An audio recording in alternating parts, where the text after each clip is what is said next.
in the rain.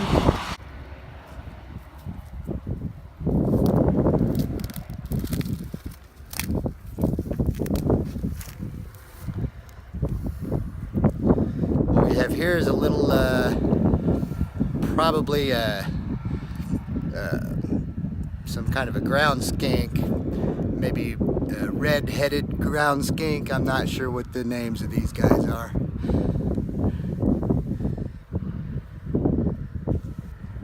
You can see him, he's whipping his tail.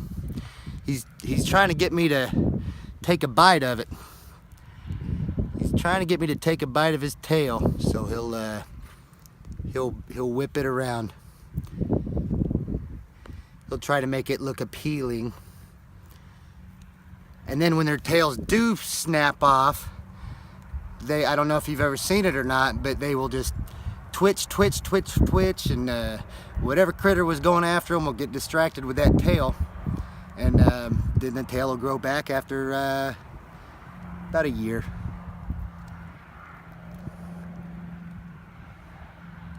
This one here appears to have a perfect tail. Doesn't look like it's ever regenerated, which is it's kind of an attribute. It's not every day you find one with an intact tail. So.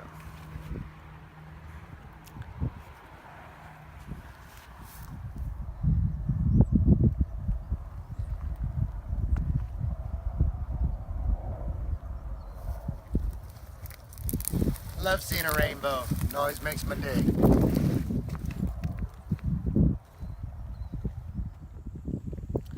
Here we have a beautiful wolf spider. Let me put it in my clean hand.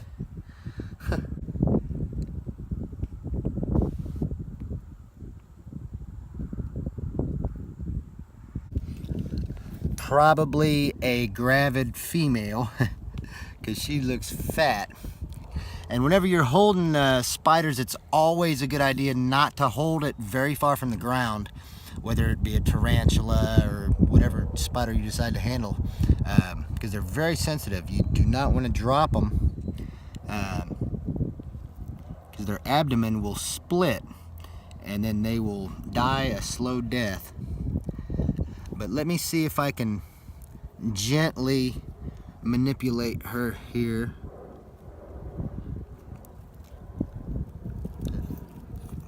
See if we can get a look at her fangs.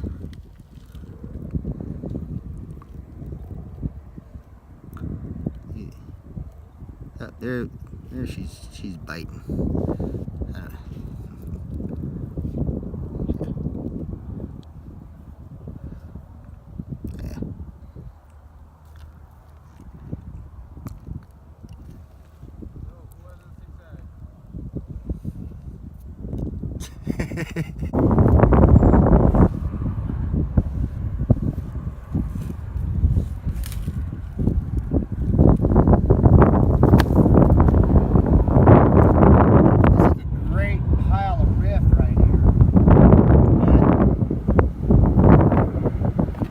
It's a little fresh. I don't think it's had enough time to sit and really attract a lot of critters. We'll flip a couple of them here and we'll see.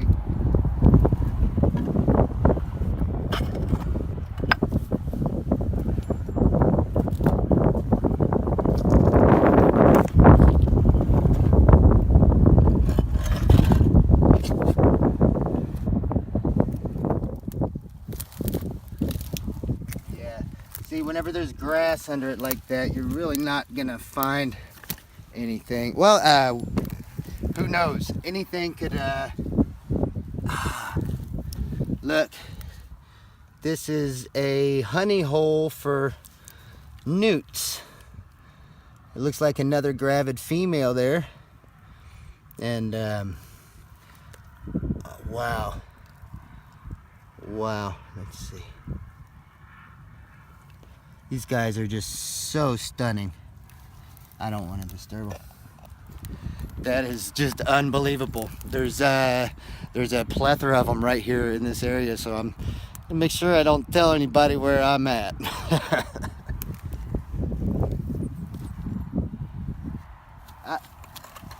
There's another one.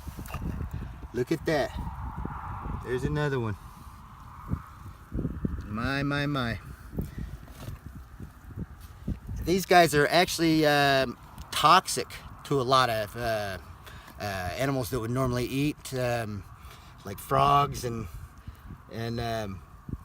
there's a chance that our garter snakes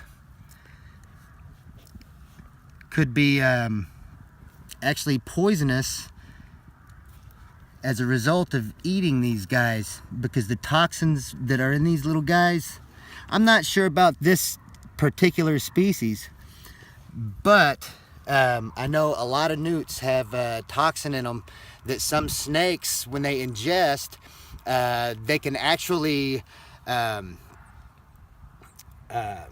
hold on to that toxin, and we don't really know for sure how it's accomplished, but they either through the skin, or some snakes in the across the sea are poisonous. They will they actually have a gland that emits it just like a toad, and it's a white milky toad juice, looks the same, and it's very, very poisonous. And so we're just learning about a lot of the way that food affects you know, the nature of the animals, the way they develop, and it's very interesting to me. So. Get on the other side of the fence. Makes a difference.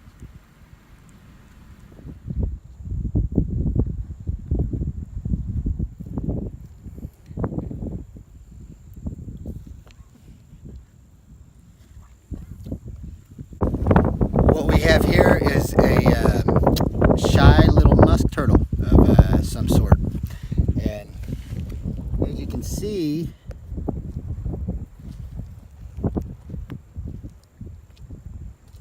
she is headed right over to this area for some reason. Apparently she thinks that there may be a pond over there better than the one that she just left, but she's going to be sorely mistaken. But I'm going to go ahead and leave her where she is and let her get on her way. It's not particularly a season for them to be gravid, but there's a chance that she's looking for a place to dig some eggs and lay eggs. So I'm going to let her do what she's doing. This is kind of a quiet road, not a lot of traffic on it. So one thing that happens a lot of times when people move turtles off the road, they think that they're doing them a favor, and the turtle was headed over there for a reason, you know, kind of knows what it's doing. And when you pick them up and when you move them, it disorients them, and it can throw their entire game off. And so it's best, if you can, just to kind of leave them alone, let them do their thing. But look at this. You can see the tire tracks right there and right there. We just narrowly missed this little guy. So just got to be careful. You know, try not to hit the little turtles. Let them do their thing.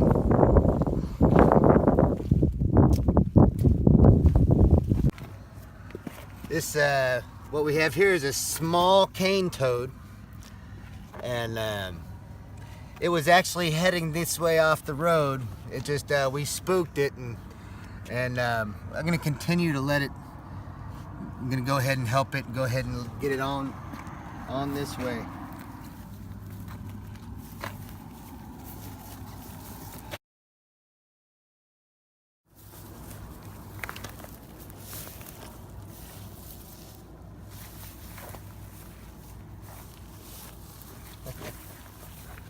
These guys are just so cute, aren't they? Oh my goodness. And these guys are wreaking havoc in Florida, where they've been released. Killing cats. They have a rabid,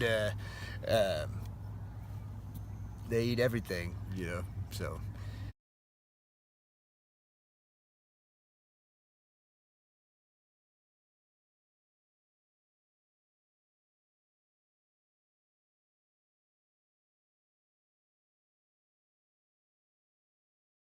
All right, you know what we're gonna do?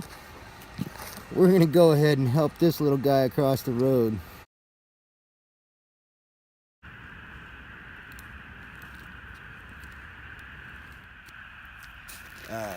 Here we are at Ramon Ayala's place, collecting frogs from his. They're congregating in the front here, and found 3 different species so far, just right here in this one little area. Found a huge rattlesnake just right on the edge of the property, and it's beautiful. I love it here. Big cactus and the trees. If I had a ranch, it would be something like this. But this guy's a famous singer, local singer, I guess. But got a wonderful ranch.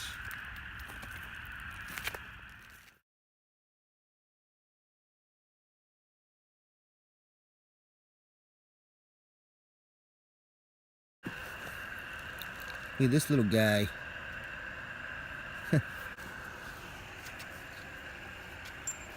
That's a narrow-mouthed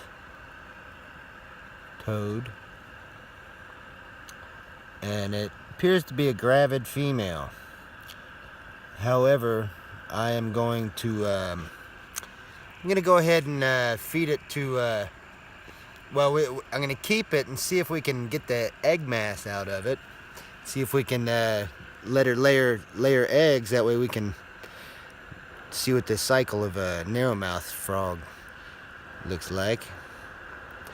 And then after that, she's going to be food for a coniophaine. We're going to see if they will consume them.